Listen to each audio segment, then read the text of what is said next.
Question 12, Mr. Quine. Thank you, Mr. President. Mr. President, I'd like to ask the Minister for Policy and Reform what provision is being made to allow constituents to vote at any of the polling stations within their constituency for the next general election.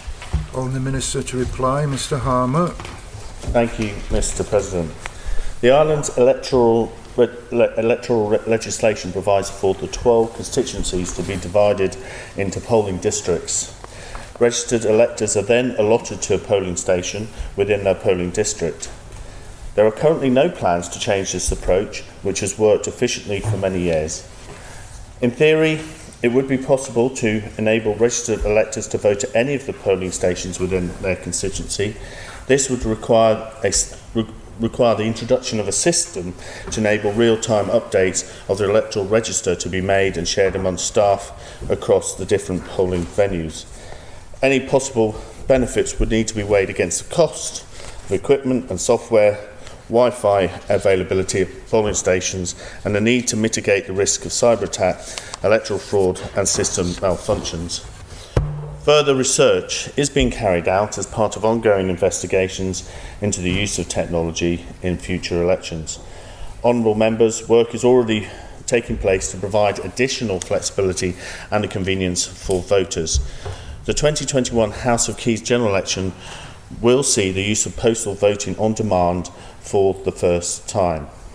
Also, the total number of polling stations provided for a Keys election is more than double that suggested by the UK Electoral Commission for a population of our size.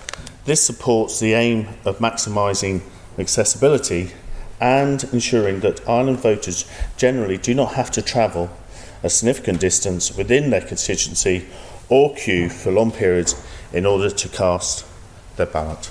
Supplementary, Mr. Quine. Thank you, Mr. President. I thank the Minister for his reply and agree in theory it is available, and indeed is actually the case I'm led to understand in local authority elections where the voter is allowed to vote at any of the polling stations within the ward, or as we would refer to it, the constituency. At the Douglas South by-election last August, numerous voters brought to the attention of both myself and Mrs Christian the ludicrous situation where people living literally a couple of hundred yards from a polling station in Annika had to travel 2 miles almost to the polling station at School Village Yield.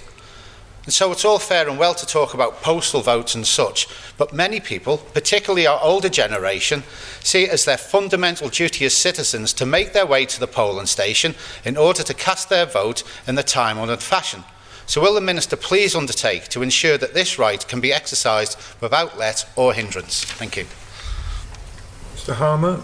Thank you, Mr. President. Under the current process, the Cabinet Office may, by order, divide any constituency in polling districts. The returning officer must ensure there's a polling station for each polling district, and then registered electors are allotted to the polling station within the polling district. If 2 or more polling stations are provided for a polling district, electors are allotted to the polling station in such manner as the returning officer thinks most convenient.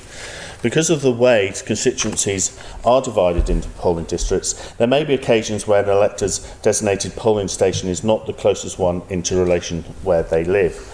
I understand this is the case in the Honourable Members Mr Quine's constituency, where the residents of Leonard Park currently vote at School Village Yield, where the polling station at Annika is closer.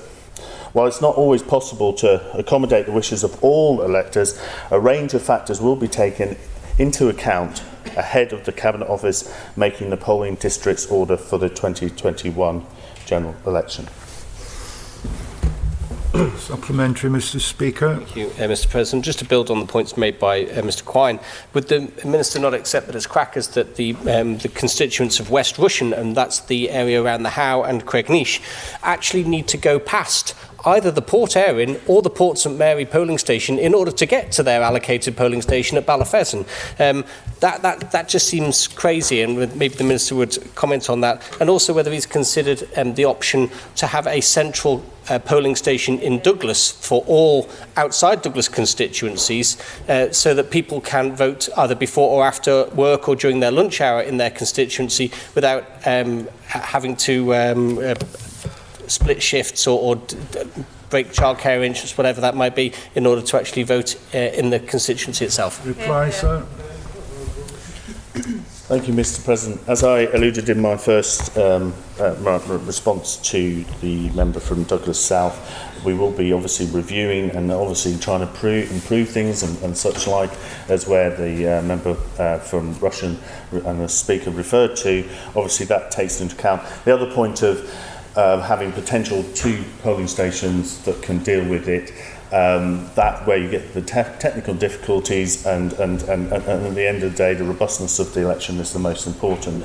We do have twice as many as other jurisdictions as recommended, but I do take the point that where polling districts can be improved, then that's obviously will be reviewed. Miss August Hanson. Thank you, Mr. President. Just to ask the Minister that once you get to the polling stations, what plans are made to ensure that polling stations are both Disability Discrimination Act and Equality Act compliant regarding some of the polling stations that we actually have, they be church halls and other buildings. What is actually being put in place to ensure that everybody can get to these buildings, and once they are there, they are able to enter them and leave? Thank you, Mr. President. We don't want to widen this out too much at all. Mr. Harmer. Thank you. Obviously that will be under the remit of the returning officers, but I do know from previous elections where there have been churches and schools that would have more old buildings where they have difficulty, that these are very much taken into consideration and that ramps and so forth are provided. Final supplementary, Mr. Henderson. My electorate, would the Shafeshok agree that it's quite simple to address the issues that the Honourable Member for South Douglas is raising this morning? Would he agree that they're important issues and that really his officers could bring the district polling maps here, which can be changed by order, and redefine the boundaries for the polling districts, which would be the obvious common sense thing to do? And would he be robust enough with the staff who are rebelling against a genuine common sense idea? And part 2, Ector, would he return to the elections review and so on that was undertaken several years ago, which is the product of the current elections legislation that's come through, and look at the recommendations given by consultees such as myself, and give an assurance that we might have some further review to put common sense approaches to what's been highlighted? Mr. Harmer.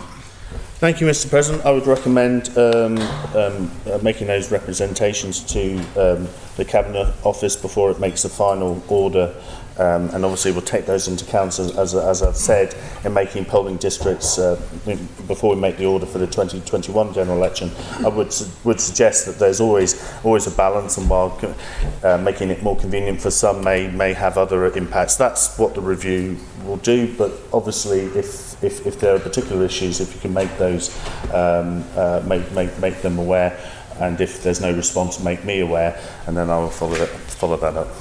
Thank you, Mr.